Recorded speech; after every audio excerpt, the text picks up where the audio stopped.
Buenos días, estimados compañeros. Bienvenido a la materia de victimología que se dicta en la especialización de criminología en el Instituto de Estudios Superiores de Investigación y Posgrado. Para mí es un placer compartir esta materia con ustedes. Mi nombre es Sandro Márquez, soy abogado.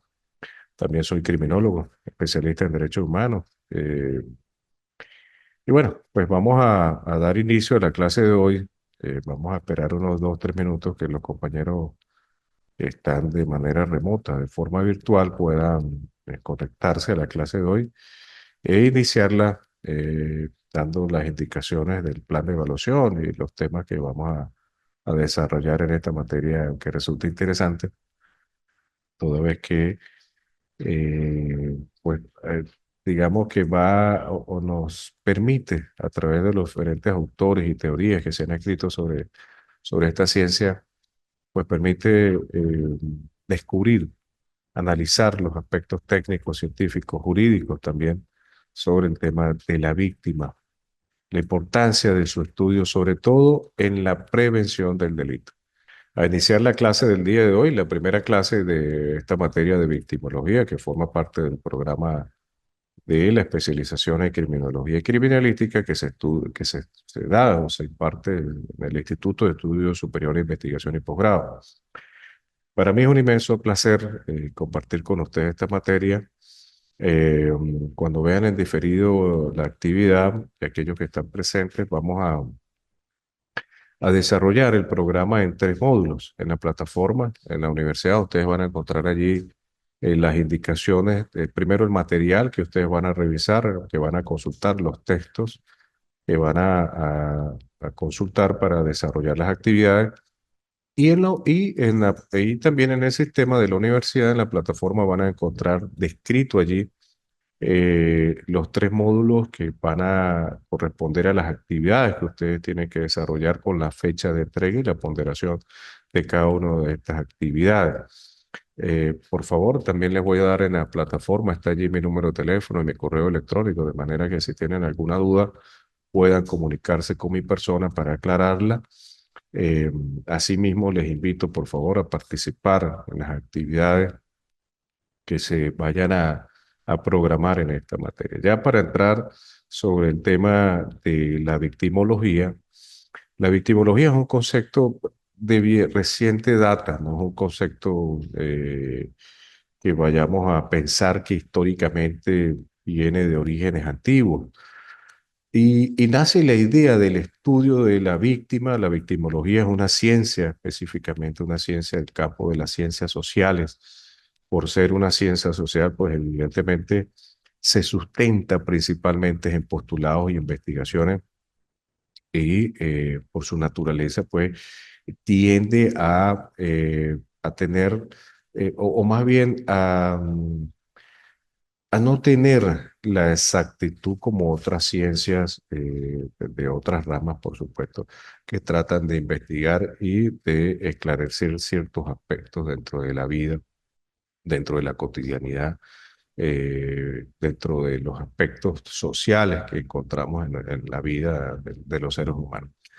La victimología es una ciencia reciente, como lo dije, la data de 1950, 1960, comienzan los postulados, especialmente de Benjamin Mendelssohn, quien se conoce como el padre de la victimología, y comienza a estudiar principalmente el porqué de la participación o de la predisposición más bien de un sujeto como víctima, porque él entra como un sujeto pasivo, entra allí a verse envuelto en un hecho punible. Por eso, cuando los teóricos del derecho penal que se encargaron de desarrollar el derecho penal objetivo, se estudia principalmente el delincuente, es decir, el autor, el sujeto activo del delito, quien comete, quien hace una infracción desde el punto de vista legal, quien transgrede la norma. Siempre desde el punto de vista teórico, desde el punto de vista jurisprudencial y por supuesto desde el punto de vista legal, siempre se ha tenido un marcado estudio históricamente hablando, sobre el autor del delito, quien ha cometido un hecho punible. Sin embargo, y sobre todo para temas de la eficacia y la eficiencia de las políticas públicas que van dirigidas a la prevención y represión del delito, se comenzó a hacer un análisis o una investigación más bien sobre la víctima, el por qué existe cierta predisposición de unos sujetos y otros en la comisión, en la participación de un hecho punible. De allí la tesis del iter crimen o el iter criminis, que es el camino que va a recorrer, que desarrolla el delincuente para poder concretar, consolidar un hecho punible. Hay diferentes etapas en este iter criminis. Unos son considerados como actos preparatorios y estos actos preparatorios sabemos que no constituyen delito. Sin embargo, una vez consolidado o transgredido, más bien, cuando se pasa la raya, el límite del iter criminis y ya entra a la esfera de los dispositivos legales de la ley, pues entonces allí encontramos que se configura, dependiendo de la participación del autor, un hecho punible. Pero el intervictimize es lo opuesto al intercriminis, que es el autor del delito. El intervictimize es el camino que desarrolla la víctima para, digamos, coincidir con ese momento, con ese lugar, esa, esa situación que de manera premeditada o de forma accidental pudiera ocurrir también. No sabemos que hay delitos culposos que ocurren de manera, que se presenta de manera accidental, donde no existe ese elemento evolutivo del autor, esa intención.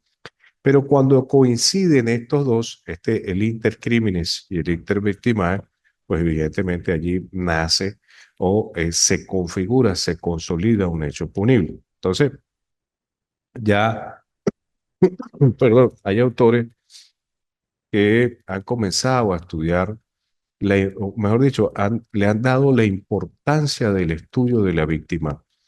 La víctima no puede separarse del delito. No podemos concebir un hecho punible, o mejor dicho, el estudio de la víctima no puede ser separado del estudio del delito. No podemos concebir un delito sin que en ella pues haya una víctima. No podemos concebir la idea de un hecho punible sin una persona que se afecte del punto de vista psíquico.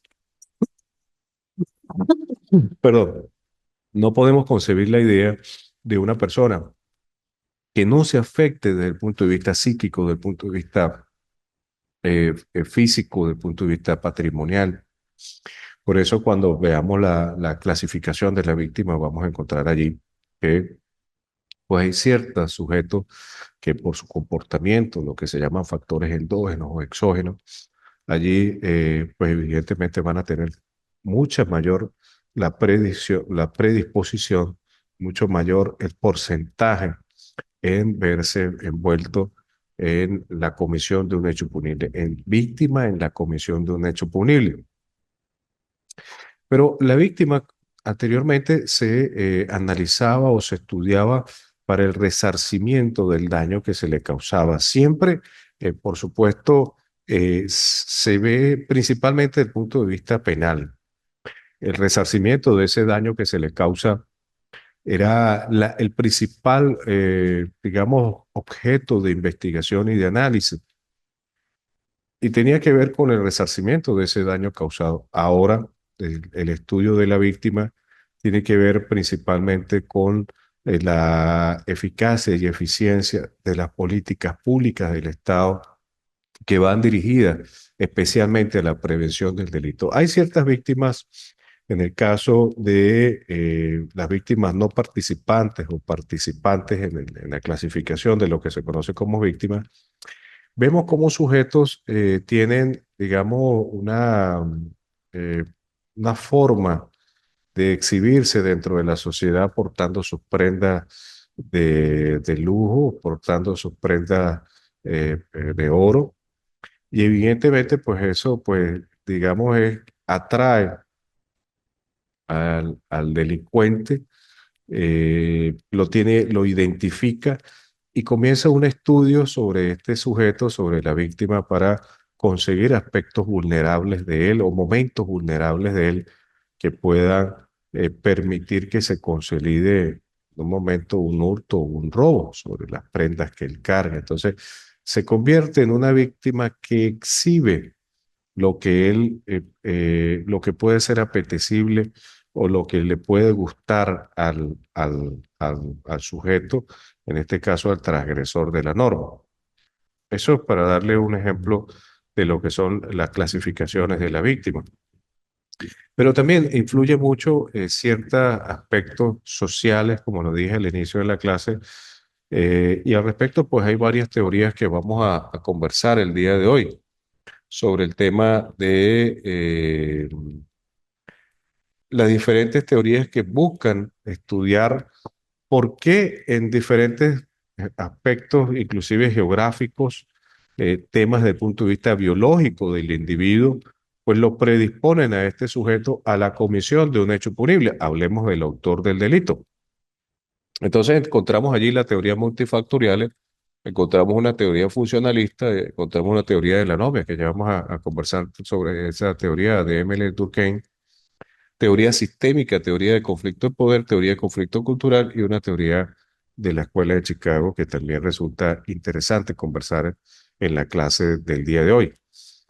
La victimología, por supuesto, como lo dije al inicio, es una ciencia social reciente data, pero que guarda una estrecha relación con otras ciencias y le sirve inclusive para el propósito, especialmente la criminología y especialmente al derecho penal.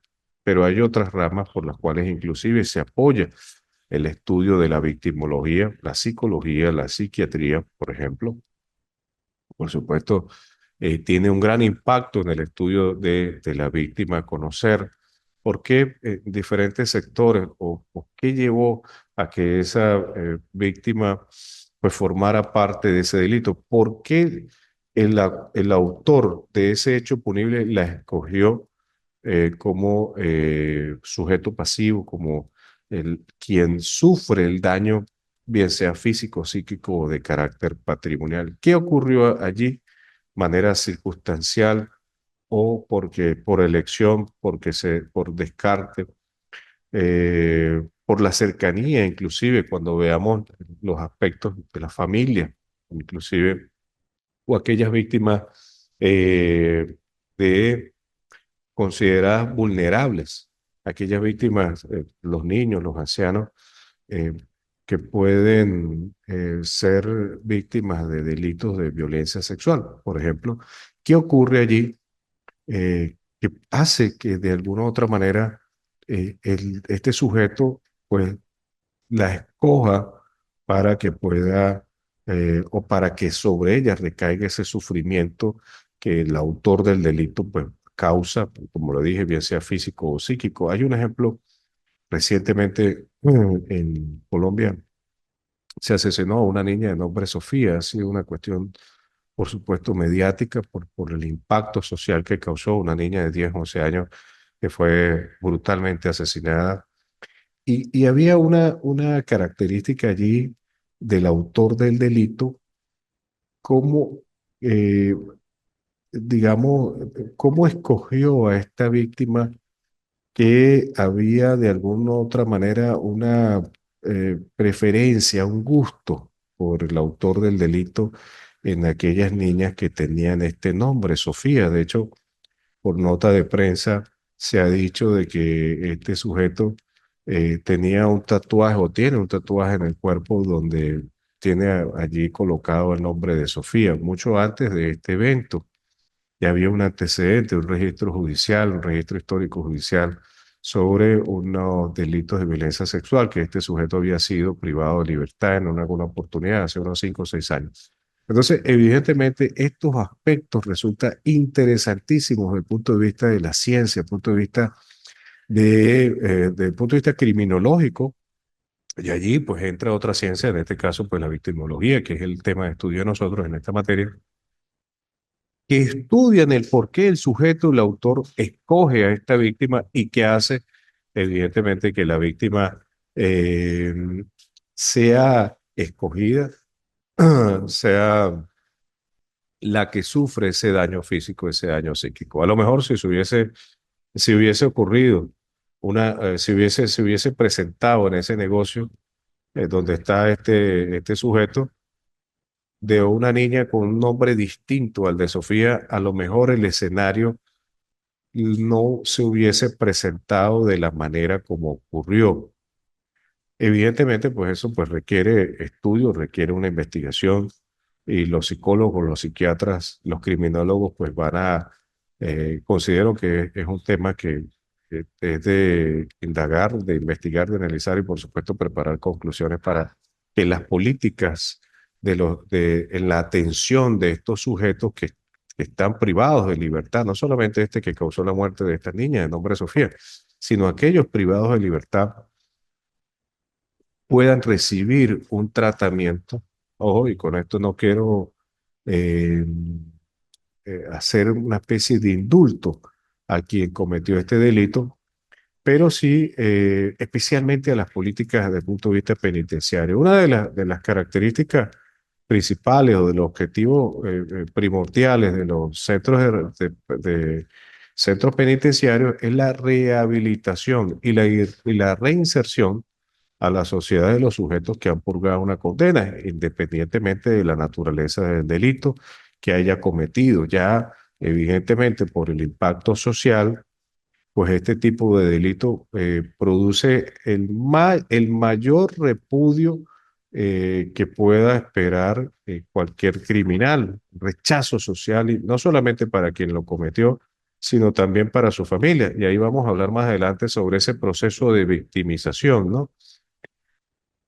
Evidentemente, pues allí las penas serán las máximas. Debe haber un tema, las penas en estos casos en particulares deben ser ejemplarizantes, deben tener ese efecto intimidatorio en los sujetos que causan este tipo de delitos tan atroces, pero no deja de ser importante para la ciencia, para descubrir por qué razón este sujeto pues tenía este gusto, por decirlo de alguna forma muy eh, jocosa, muy, más bien una preferencia sobre las niñas que tenían este nombre de Sofía. Un tema que debe estudiarse, debe analizarse. Bien, entonces le explicaba ahorita que la victimología, pues evidentemente tiene una fuerte relación con otras ciencias, especialmente la criminología y en especial el derecho penal, así como la psiquiatría y la psicología, porque permiten de alguna otra manera conocer al el comportamiento del transgresor de la norma. Les comentaba sobre las diferentes teorías que pretenden estudiar y analizar desde el punto de vista exógeno el comportamiento del transgresor de la norma. Y allí encontramos varias teorías y la primera de ellas que vamos a analizar en el día de hoy es la teoría de la anomia. La teoría de la anomia fue desarrollada por el criminólogo, abogado Emilio Durkheim, sociólogo también, y él hablaba sobre la ausencia de dispositivos de carácter legal que existen dentro de la sociedad que de alguna u otra manera pues fomentan una distorsión y más bien un desorden social ante la carencia de dispositivos de carácter legal.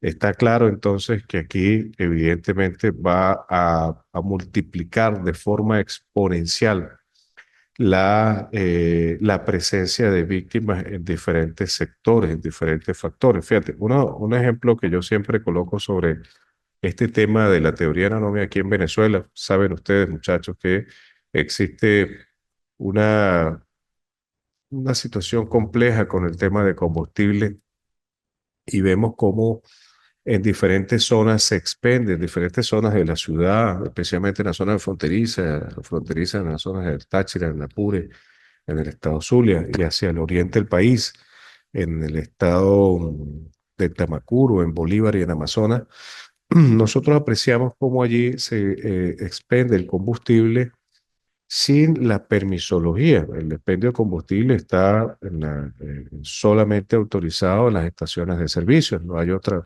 sitio de manera legal, de manera lícita, donde se pueda vender el combustible para vehículos. pero hemos encontrado que de manera rudimentaria, artesanal, se venden en las casas, en las calles, las pipinas, los bidones de combustible por litro, por galones. Y evidentemente, pues allí encontramos un ejemplo clásico, un ejemplo muy palpable de anomia. En Venezuela existe dispositivos de carácter legal, como la Ley Penal del Ambiente, que sancionan, castiga el manejo de sustancias peligrosas. Y también existe una ley especial de contrabando que también castiga y sanciona la manipulación del combustible, el almacenaje de manera ilícita y el comercio ilegal de este combustible. Evidentemente, no hablamos del contrabando, que ya es un tema distinto, ¿no? Pero el expendio y que inclusive se da bajo la mirada complaciente de las autoridades, pues allí encontramos un ejemplo de lo que debe entenderse como anomia y que causa un gran daño al aparato económico del país. Eso este tipo de situaciones, pues evidentemente fomentan situaciones que distorsionan el equilibrio jurídico que debe existir dentro de la sociedad. Nosotros, los seres humanos, renunciamos a ciertos derechos para conseguir otros. Esto es lo que se conoce como el contrato social de Jean-Jacques Rousseau. Ese contrato social principalmente se plasma en la Constitución Nacional. Es el primer contrato que tenemos nosotros los ciudadanos con nuestro gobierno, con nuestro quien dirige las riendas del país. Cedemos ciertas concesiones para conseguir otros aspectos, como las garantías, por supuesto, dentro de la sociedad. Pero al no existir esto, pues evidentemente allí ocurre cierta distorsión dentro de la sociedad y encontramos que hay una proliferación de delitos eh, y daños que inclusive no solamente afectan al aspecto económico, al aspecto físico, sino también de carácter patrimonial. Esta es una de las primeras teorías que quería comentar el día de hoy. Hay otras teorías importantes también que es preciso conversar, sobre todo con el proceso migratorio de los venezolanos hacia diferentes zonas de diferentes países del mundo, especialmente en Sudamérica, hacia el norte también, por supuesto, en los últimos años la diáspora venezolana ha crecido exponencialmente. Pero ahí encontramos dos teorías. La primera de ellas es el conflicto de poder y el conflicto cultural. Eh, en la teoría del conflicto del poder, nosotros encontramos aquí en Venezuela digamos, esas rivalidades que existen en bandas criminales que tratan de tomar el control sobre diferentes temas principalmente desde el punto de vista económico. El impacto que se produce por ejemplo, en la explotación de oro, el dominio que se pretende tener sobre la explotación de oro en la zona del Estado Bolívar, en Amazonas, pues es bajo digamos, acentuándose altos niveles de criminalidad donde el dominio básicamente se logra por la fuerza. Este conflicto de poder o este conflicto, sí, de diferentes grupos que pretenden dominar o tener el poder en una zona, en un espacio determinado para tener el control, pues evidentemente genera un alto nivel de índices en la criminalidad, donde los principales delitos como el homicidio, como la extorsión, como el secuestro y el robo, pues están presentes en esa zona.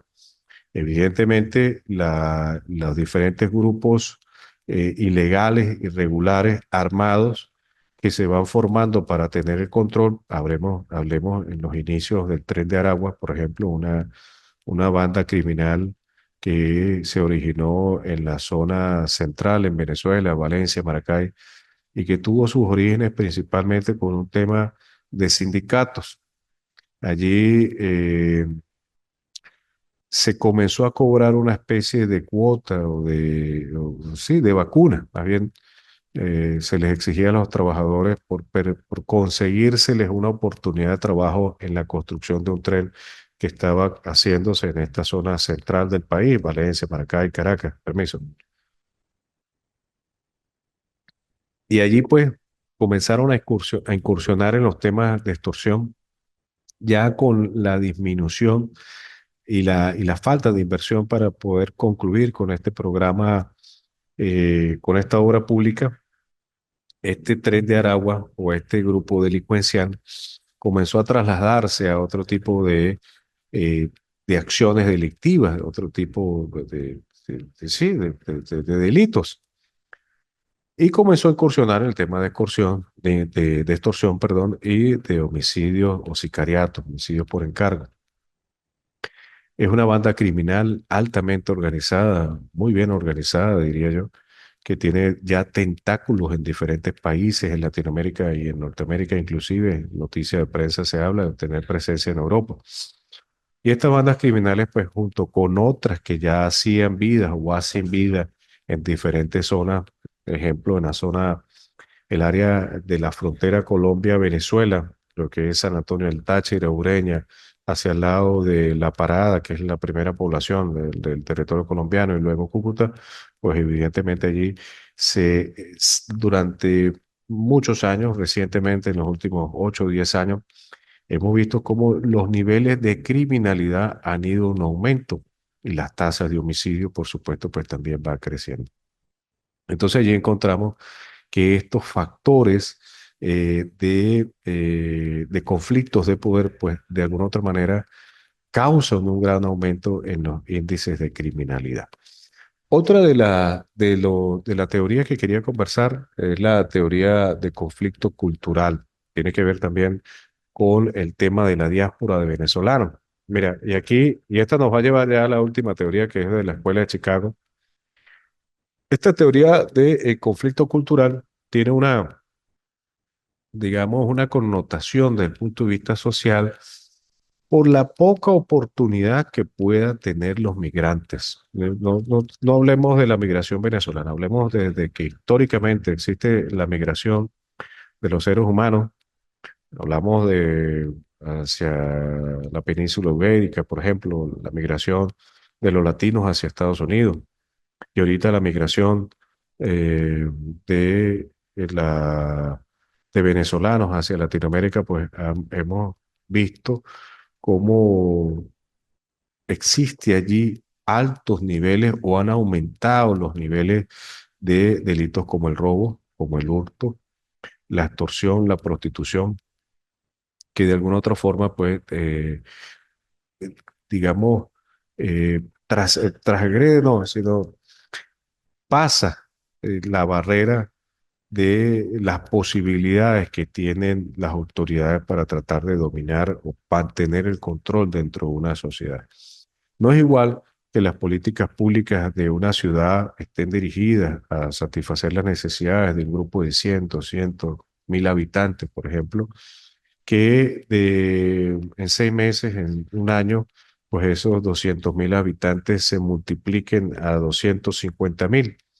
Pues las posibilidades allí no son para todos, las posibilidades de trabajo no va a ser posible para todas las personas que fueron parte de esa sociedad y que de forma descontrolada va en aumento constante. Las oportunidades de educación, las oportunidades de salud y las oportunidades de seguridad son imposibles que se le pueda brindar como política de Estado a esta persona. Entonces, por eso que la migración causa un gran impacto dentro de estas sociedades, porque está claro que las oportunidades de trabajo son muy escasas, las oportunidades para poder tener una oportunidad de un salario que le brinde calidad de vida a él y a su familia, pues comienzan a disminuir porque existe evidentemente una mayor demanda, un mayor grupo social, un mayor número de personas que demanda a las políticas públicas del Estado que le exige pues la protección, esa garantía, esa obligación del Estado, conocida como el Estado benefactor, de brindarle a cada uno de sus ciudadanos un bienestar, calidad de vida. Entonces, crea dificultades y, por supuesto, pues esto lo que va es a conllevar a que estas personas se trasladen a participar en comisión de delitos. Bien. Veo que se conecta a esta hora Macías Zambrano. ¿Cómo está, Macías? Mucho gusto. ¿Me escucha? Buenas tardes, sí te escucho muy bien. Lo que pasa es que estoy en Ecuador y no hay lo que es fluido eléctrico. Se me complicó Ah, conectar. no se preocupe, Macías. Bueno, mire, para mí es un placer usted que se conecta a esta hora y habían unos alumnos que están aquí en el aula. Quiero saludarte a ti desde Venezuela. Me dice que estás en Ecuador. Quiero darte la bienvenida a esta materia de victimología que se dicta en esta especialización de criminología y criminalística del Instituto de Estudios Superiores, Investigación y Posgrado. Macías, le resumo rápidamente allí.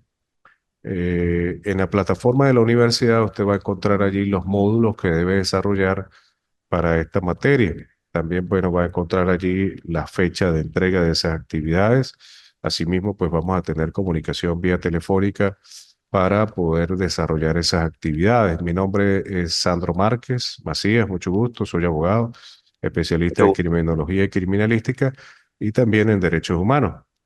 Me asignaron esta materia para digamos, conversarla en el aula y bueno, pues analizar algunos temas que resultan importantes porque el delito anteriormente se estudiaba siempre desde el autor, desde quien cometía el delito. Pero ahora, en la actualidad, y especialmente desde los años 50, de los años 60, que comienza a aparecer esta ciencia social de victimología con los postulados de Benjamin Mendelssohn, encontramos que se le da una gran importancia al estudio de la víctima que va a causar un gran impacto para la eficiencia y eficacia de las políticas públicas en la prevención del delito. Hay dos posiciones aquí vacías, o dos teorías más bien, que quiero comenzar conversando el día de hoy, hablarlas, que es el iter criminis, que es el camino que recorre el autor del delito, todos los pasos, los diferentes pasos que recorre en lo que conocemos como el transgresor de la norma o el sujeto activo del delito, el criminal, los diferentes pasos que éste recorre para que se consolide el delito. Dentro de ese iter criminis hay diferentes etapas. Hay un momento que llamamos actos preparatorios. Esos actos preparatorios pues están en la mente apenas, en la psiquis del sujeto y no constituyen delito a menos que cuando se exterioricen, pues ya, digamos, transgreden algún dispositivo de carácter legal. Pero a medida que ese camino se va desarrollando, amigo Macías, en la preparación del hecho punible, pues comienza ya a aparecer diferentes figuras desde el punto de vista penal, como es los delitos frustrados, las formas inacabadas del delito, los delitos frustrados y la tentativa en la comisión de un hecho punible y por supuesto pues ya si el delito se materializa, se consolida, pues ya el delito, digamos, que ya se cumplió todos los pasos de ese sujeto. Pero también existe el iter victimae. ¿Y qué significa esto, amigo Macías? Que es el camino de la víctima. Fíjate que la víctima, Macías, también su conducta, evidentemente no intencional, por supuesto, más bien en algunos casos por descuido, por ignorancia o por sorpresa, porque evidentemente en la mayoría de los casos se sorprende, sobre todo en delitos desde el punto de vista patrimonial, la estafa, las apropiaciones indebidas, evidentemente pues hay un elemento allí sorpresivo, valga la redundancia, que sorprende la buena fe de la víctima. Pero el icter victimae es el camino que recorre la víctima y es como un engranaje. Cuando estos dos elementos coinciden, es donde nace un hecho punible, es donde se materializa, se consolida un hecho punible. El delito no puede ser estudiado desde el punto de vista solo del delincuente, solo del autor del delito, sino que también desde el punto de vista del derecho penal pues debe estudiarse también a la víctima qué elementos, qué factores existieron en él que existió una predisposición para que éste se viera envuelto en la comisión de un hecho punible. Hay diferentes teorías que tratan de explicar esto, amigo Macías, las comentábamos ahorita en clase, te la resumo a ti. Hay una teoría multifactorial, hay una teoría de conflicto del poder y conflicto cultural. Hablábamos también de la teoría de la anomia y hablamos de la teoría de la escuela de Chicago. Anomia es una palabra, un término acuñado por Emily Durkheim, que fue un sociólogo de origen romano, y él explicaba que frente a la ausencia de dispositivos de carácter legal, pues existía un aumento en la criminalidad, había un desorden desde el punto de vista social. Daba un ejemplo, Macías, aquí en clase, en la zona fronteriza de Venezuela con Colombia. Venezuela pues ha tenido muchas dificultades en los últimos años con el tema de combustible. Y ahí hemos encontrado cómo se expende de manera rudimentaria, muy artesanal en las casas, en las tiendas, en la calle, en las esquinas. Hemos visto cómo en los galones, en las pimpinas, pues se vende el combustible sin ningún tipo de permisología, de autorización.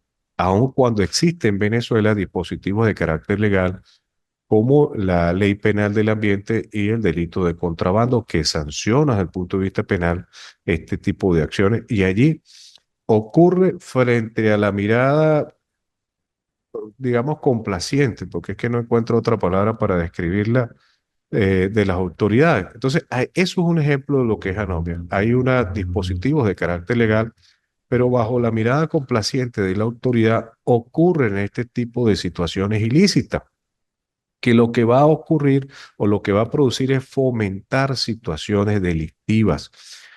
No solamente la víctima es aquella que sufre un daño físico o psíquico, sino también aquella de carácter patrimonial. Los estados pueden considerarse en un momento determinado como víctima cuando se atenta al patrimonio público del estado, por ejemplo. Ese es el caso de la teoría de la norma. Hablaba sobre la teoría de conflicto de poder. Esta teoría, amigo Macías, eh, explicaba en clase ahorita que existen grupos delincuenciales, estructuras organizadas desde el punto de vista de delincuencia, que pretenden, bajo la fuerza, evidentemente, el dominio, creando el terror, dominar ciertos espacios desde el punto de vista geográfico, desde el punto de vista económico, y a veces, inclusive en algunas naciones, en Medio Oriente, inclusive desde el punto de vista político. Resaltar el caso de Irán, del Líbano, en la Franja de Gaza, por ejemplo, cómo vemos allí grupos terroristas que bajo la fuerza o el dominio de las armas y por supuesto del terror que causa la muerte, pues toman el control de espacios. Pero aquí en Venezuela quiero comentar ejemplos que ha sido un hecho público, notorio y comunicacional en la prensa, no solamente en Venezuela, sino en Latinoamérica, este grupo armado, el Tren de Aragua. El Tren de Aragua, Macías, es un grupo delincuencial que nace en la zona central aquí en Venezuela, especialmente en lo que son las ciudades de Valencia, Maracay. Allí en los años 2008, 2010, comenzó a construirse una obra pública que era un tren, no, un transporte, una forma de transporte más bien que iba a unir estas ciudades. Nunca se concluyó, las razones pues no las vamos a discutir en clase, pero allí comenzó a formarse una especie de sindicato. Y este sindicato cobraba vacuna, una porción de una cuota, un porcentaje de los ingresos de los trabajadores, y también vendían los cupos, los empleos. Era el negocio de este grupo delincuencial. Con el tiempo esta obra pública cesó, dejó de construirse y comenzaron a incursionar en otro tipo de delitos, como el secuestro, la extorsión, el homicidio, el robo, y se dieron cuenta lo lucrativo que era participar en este tipo de acciones delictivas, que lamentándolo mucho, pues este tipo de bandas organizadas, pues ha traspasado inclusive la frontera con motivo de la diáspora de venezolanos que han salido a diferentes latitudes. Entonces, pues ese es un ejemplo de esta teoría de conflictos de poder. No solamente ocurre aquí en Venezuela, le repito, en tu país, en la frontera colombo-venezolana, en el mismo Colombia, sabemos nosotros por hechos públicos, comunicacionales, que existen bandas delincuenciales que por tomar el control de un espacio y el dominio de ciertos aspectos, especialmente económico y el territorio, pues eh, digamos, participan en crímenes como el homicidio, el secuestro y la extorsión. Otra de las teorías era de conflicto cultural, y aquí sí tiene que ver el tema migratorio. Tiene una gran influencia el tema migratorio con esta teoría de conflicto cultural, amigo Macías, por cuanto no solamente hablamos del contexto venezolano, sino en el contexto de toda Latinoamérica. Hemos visto cómo en diferentes ciudades, en diferentes países, se producen movimientos migratorios que al llegar a esas nuevas ciudades, pues como esa inyección de nuevas personas de manera descontrolada, por supuesto, un número elevado de personas que llegan a la sociedad, a estas ciudades, y que aspiran también tener las mismas posibilidades de los que ya están allí, pero las oportunidades no son para todos. Eso es una realidad social que nosotros tenemos, la oportunidad de empleo, especialmente tres aspectos: seguridad, salud y educación. Esos tres elementos o esos tres aspectos, pues no está al alcance de todos, de los que ya habitan en esa ciudad, y que las políticas públicas del Estado va dirigida y que luego con procesos migratorios descontrolados, pues aumente el número de población, aumente el número de la población, pues evidentemente allí va a causar un aumento en el porcentaje o en los índices de criminalidad que se venían teniendo en la sociedad. Entonces, evidentemente, pues estos son factores, son teorías desde el punto de vista exógeno que ayudan a los niveles, a aumentar los niveles de criminalidad y, por supuesto, causan un gran impacto en las personas, en los individuos, y que es uno de los factores que debe considerarse al momento del estudio de la víctima, sobre todo en delitos como el robo y el hurto, delitos que atentan contra el patrimonio de las personas. Y hay una teoría, Macías, y con esto termino la clase de hoy, te conectaste tarde. eh, Hay una teoría que es de la Escuela de Chicago. En Estados Unidos, por allá en los años 30, en los años 35, comenzó a analizarse este tema de la migración. Chicago en aquel momento había grandes oportunidades desde el punto de vista industrial, comenzaba a desarrollarse esta ciudad, y eso provocó que muchas de las personas que estaban en otros pueblos, en otras regiones, pues vieran la oportunidad de crecer desde el punto de vista patrimonial, del punto de vista educativo en estas ciudades, no solamente para esa persona, sino también para sus familiares. Pero al llegar allá, a esta ciudad, pues se encontraron que la oportunidad no era para todos y comenzó a formarse alrededor de la ciudad, al margen de la ciudad. De allí viene la palabra marginalidad. Comenzaron digamos, a sentarse, a ubicarse alrededor de la ciudad, al margen de la ciudad, y no tenían acceso, no tenían la posibilidad de acceder a estos tres aspectos que le mencionaba hace un momento: la salud en sus diferentes formas y categorías, la seguridad, por supuesto, también en sus diferentes formas y categorías. No solamente le hablamos desde el punto de vista de la prevención del delito, de la seguridad policial, sino que también desde el punto de vista de la seguridad jurídica, el acceso al sistema de justicia, por ejemplo. Y lo otro, que también es muy importante, que es la educación. No solamente la educación primaria, secundaria, sino también la educación de tercer nivel, la educación universitaria, que en todo caso es la que le va a permitir o permite a los individuos pues tener o ambicionar a tener colocación en diferentes empleos donde pueda tener mejores ingresos. Entonces, esas son las teorías que quería comentar hoy.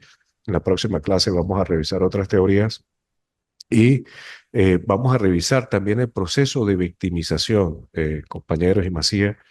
El tema de la victimización o el proceso de victimización también resulta importantísimo estudiarlo porque cuando nosotros hablamos de víctima, pues la víctima es aquella que sufre el daño psíquico, físico o patrimonial de manera directa. Pero también existe un proceso de revictimización. Cuando la víctima es llevada al órgano policial o al órgano judicial a rendir entrevista, a revivir lo que ocurrió, a recordar con su testimonio, porque evidentemente para exponerlo ante la autoridad policial o judicial, pues debe hacer memoria, debe recordar su sufrimiento, ¿no? Imagínate en esos delitos de violencia sexual, sobre todo los niños, las niñas, a revivir este momento, pues evidentemente se produce allí un proceso de revictimización, una conocida como la revictimización en segundo grado, o en segundo grado, o revictimización secundaria más bien. Y la terciaria o en tercer grado, fíjate que aquí la doctrina y los autores que estudian el tema de la victimología incluyen al propio autor del delito. No olvidemos que existe una victimización penitenciaria, lo que sufre el autor del delito dentro del centro penitenciario, la estigmatización del autor del delito luego de que es escarcelado, la poca oportunidad que tiene para conseguir empleo, a lo mejor el sufrimiento de su familia para verlo privado de libertad y ocurre en muchos casos la separación, el rompimiento familiar cuando se trata de condenas altas de tiempo muy largo, que evidentemente pues resultan que sea imposible que la familia o el hogar pueda mantenerse unido. Y sobre todo también ocurre allí, en esa victimización de tercer grado, terciaria, esa estigmatización también que se da a los familiares del autor del delito, especialmente cuando se trata de delitos atroces que tienen un gran impacto dentro de la sociedad, por ejemplo, delitos de abuso sexual. Recientemente, eh, en Colombia, en una ciudad colombiana, ocurrió un hecho allí donde resultó víctima una niña de nombre Sofía. No sé si Macías, ustedes han visto esta noticia, lo revisamos hace un momento. Y Sí, aquí, escuchaba que bien, Sofía hace caso, sí estaba sí, bien. fíjate, es un caso que resultó mediático, pero fíjate el impacto inclusive a la persona que le arrendó a este muchacho, a este autor, confeso ya, de este delito, eh, le cayeron a piedra, porque es que no hay otra manera de describirlo, pues fracturaron los vidrios, la fachada del lugar donde era la residencia este hombre. Entonces, eso es un proceso de revictimización. La señora, que era la propietaria de ese inmueble, le había arrendado a este sujeto que no tenía ningún vínculo familiar o parentesco ni de consanguinidad o afinidad, sino solamente desde el punto de vista comercial porque cobraba algo allí. Entonces, eso es un tema que son de estudios de Era ciencia. vecino, ¿Cómo, el, Macías? mu- el muchacho era vecino, se escuchaba. Bueno, permiso. Fíjate que por eso la victimología, hace un momento Macías comentaba que se relaciona con otras ciencias, la criminología, le sirve la victimología a la criminología. Recordemos que la criminología es una ciencia que se encarga de, del estudio del comportamiento del transgresor de la norma. ¿Qué lo motivó a la comisión de un hecho punible? Ya un segundito. ¿Qué lo motivó a a la comisión de un hecho punible? También a otras ciencias como la psicología, la psiquiatría, la medicina forense, el derecho penal, por supuesto, principalmente la victimología, junto con el derecho penal, lo que pretende es resarcir el daño que se causó a la víctima. Si hablamos del punto de vista patrimonial, pues resarcir el daño patrimonial que se le hizo. Más adelante vamos a revisar la forma cómo se castigaba al autor del delito con acciones como la crucifixión, por ejemplo, era uno de los castigos que anteriormente El empalamiento era otra de las formas como se castigaba al autor del delito, se le infringía. Era la forma en aquel momento, en aquella época, que existía para resarcir el hecho punible. Ajá. Que era eh, infringir dolor. Esa era la forma como se castigaba. Macías, le escucho. ¿Aló? Sí, sí, lo que le estaba preguntando, de que en este caso lo que se sabe es que la niña Sofía, que el vecino fue causante Sí, de todo mira, esto. fíjate, es un hecho público, notorio y comunicacional. Digamos, la preferencia que tenía este sujeto con niñas que tenía o tienen este nombre. Entonces, puede ser importante para la ciencia, a lo mejor no para el derecho penal, porque debe ser merecedor de la pena más alta por lo que hizo, pero de resultar culpable, por supuesto. Pero sí eh, debe ser objeto de estudio y análisis. ¿Por qué esa preferencia? Y eso es desde el punto de la victimología lo que se estudia. Hablábamos ahorita del intervictimaje. Si esa niña a lo mejor se hubiese llamado María, Carla u otro nombre, a lo mejor, digo a lo mejor, no hubiese sido víctima de este crimen tan atroz. A lo mejor su condena fue haber tenido este nombre, que era lo que despertaba el gusto, este gusto criminal de este sujeto. Bien, Macías, debo terminar la clase de hoy. Ha sido un gusto comunicarme contigo por este medio, igual a los compañeros que están aquí en clase. Continúo Igualmente. con ustedes. Vamos a estar en comunicación. Hay un grupo. ¿Usted está en el grupo, Macías?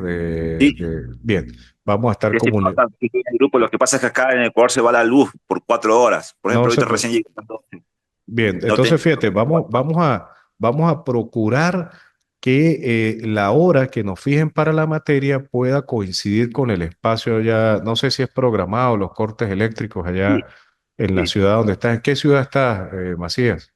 Estoy en Santo Domingo de los Áchilas. Ah, bueno, un saludo para allá. Fíjate, Macías, quiero pedirte que revises para la próxima clase el síndrome de Estocolmo y el síndrome de Lima.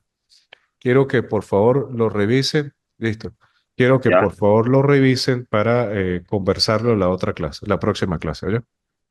Listo. Bueno, Macías, que tenga un feliz fin de semana. Nos vamos a comunicar a través del grupo o por correo electrónico. Feliz tarde.